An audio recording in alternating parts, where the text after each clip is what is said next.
What's going on, YouTube? Back with another episode today, working on none other than the Z.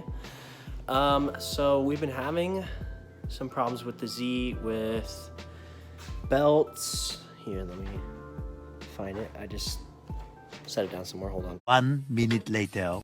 All right, so we've been having problems with the supercharger exploding belts. I don't know if you guys can really see very well, but yeah, you get the point. So we didn't know what the cause of the problem was. Maybe the belt was too loose, too tight. Come to find out, one of my engine mounts was completely exploded. So basically my engine was on one motor mount, which I think the other one is like about to go. Let me show you guys really quick. Alright guys, so here's the motor mount. If you guys don't know, this metal plate right here is supposed to be on top, right there. And the whole thing shifted, which caused my supercharger to flex like this in my hood. And it caused my whole tranny to move. So it's shifted like this. And my first gear is usually where a third gear would be. So I can't even put it in reverse. It won't let me.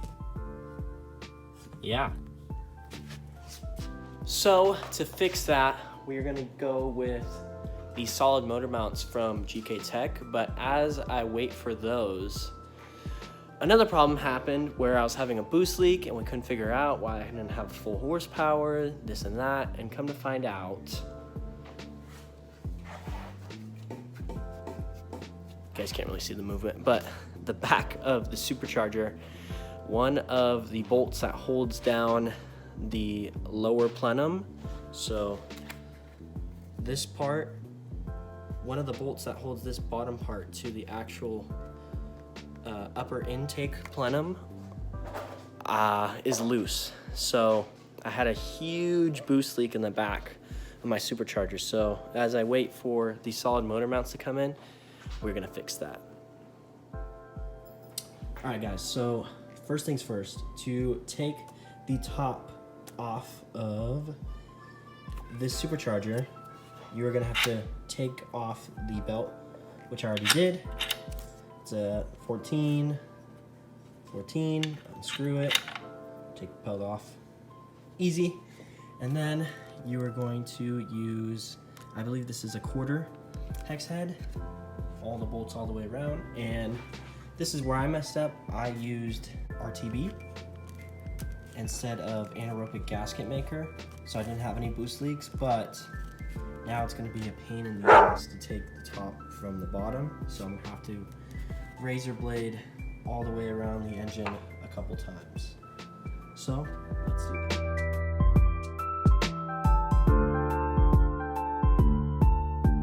All right guys, a little bit of an update. So I finally got the supercharger off of the lower plenum for the supercharger. I had to use the top of my jack handle and basically put it on this wheel. I put rags, obviously, just to not burr anything, and pulled as hard as I could and got it. So now I got to put this guy off to the side and see what's up.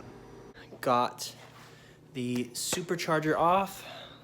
Like I said, I used the pry bar, but here's a little bit of a scary thing here. If you look in here, guys, you'll notice that this one is unscrewed a bit, and this screw is completely gone. So, where did it go, you might ask? That's a good question. I couldn't tell ya. But let's just say I'm looking for good deals on VQ Motors, so let me know.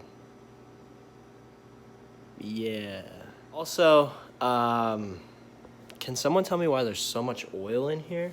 Like, I literally wipe my hand and there's tons of oil in there. I know it's a blow-by and I probably need a catch can, but I would like some reassurance. So I got it over on my screen. I took the lower supercharger manifold off and I just wiped this down, but you can tell there's like some splatter back there, and I never really knew what it was from, but you can see all the oil that was passing through here because there wasn't really a good seal back here, I guess. Yeah, you can basically see from around here back, ton of oil. And I don't know if that's supercharger oil or if that's even engine oil, but let me move this gasket and you can see better. Yeah.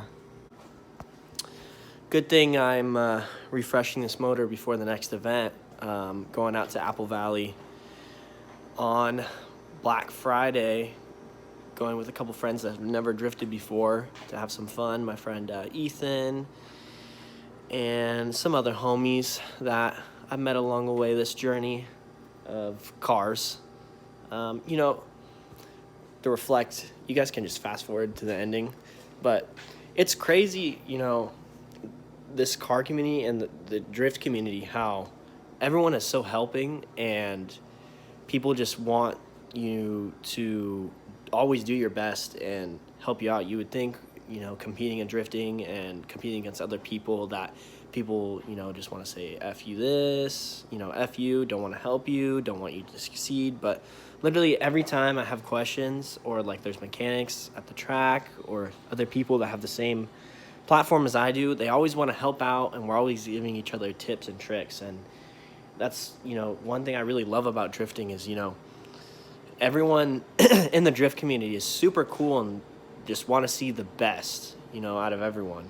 And then it's also so cool just seeing all the people that you started drifting with, you know, improve their driving skill with you as well. So if any of you guys are on the fence about drifting and like you want to make new friends and stuff, I really recommend just going out, drifting, having fun. You don't even have to link the track the first time. Just going out and hanging out. The community is just so awesome. But on that note, I think I'm going to end the video here, guys. It's currently like 8 p.m. I've been working on the car for a couple hours and tired from work. But today, just to recap, took the whole supercharger off. Found out we have a really bad boost leak and oil problem. I think I'm going to have to solve that with a catch can probably. But I'm going to order some new parts here. I'm missing a couple screws, so I'm going to order that. Use Loctite next time. And yeah, thanks for watching, guys. Stay tuned for the next one. See you later.